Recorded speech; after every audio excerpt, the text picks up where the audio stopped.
आज़ाद कश्मीर के दारुल हुकूमत मुजफ्फराबाद में पाक फौज से इजहार यकजहती के लिए रैली का इनेकाद किया गया।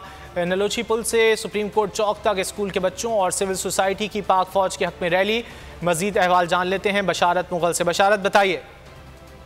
जी बिल्कुल, दफ़ाए वतन की खातिर अपनी जानों का नजराना पेश करने वाले अजीम शुदा जो है उनको आज खराज अकीदत पेश करने के लिए दारुल हुकूमत मुजफ्फराबाद समेत रियासत भर के मुख्तलिफ अजला के अंदर पाक फौज जिंदाबाद रैलियाँ निकाली जा रही है। मैं इस वक्त मौजूद हूँ आज़ाद कश्मीर के दारुल हुकूमत मुजफ्फराबाद में, जहाँ स्कूल कॉलेज के बच्चे और सिविल सोसाइटी ने नलोची पुल से लेकर सुप्रीम कोर्ट चौक तक मार्च किया है। मुजफ्फराबाद से मेयर सैयद सिकंदर गिलानी हमारे साथ मौजूद हैं इस रैली के अंदर। आज इस इवेंट का, इस रैली निकालने का मकसद ये था कि ये जो हमारी वतन अज़ीज़ की खातर जो हमारे शुदा हैं जिन्होंने अपनी जानों का नजराना पेश किया, उनके साथ खराज अकीदत पेश करना, उनको खराज अकीदत पेश करना, साथ पूरी दुनिया में ये पैगाम देना कि आज़ाद कश्मीर के बाशिंदा लोग अपनी पाक फौज के साथ खड़े हैं। जी बिल्कुल, कुछ स्कूल के बच्चे भी इस वक्त हमारे साथ मौजूद है। मेरे अंदर बहुत जुनून है, इस टाइम पाक आर्मी के साथ हम खड़े देखें, अगर वो हैं बॉर्डर्स पे हमारी हिफाजत करने के लिए, तभी हम सुकून की नींद अपने घर में सोते हैं। हम अपने शुदा की कुर्बानियों कभी नहीं भूल सकते और आज हम सब यही कहते हैं कि सबूत देंगे वफा का,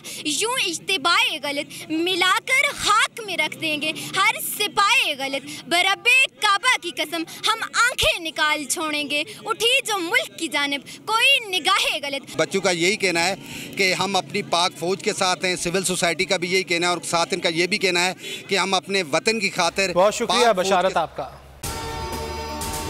अगर आपको ये वीडियो पसंद आए तो लाइक पर क्लिक करें, सब्सक्राइब करें और बेल दबाएं ताकि कोई खबर रह न जाए।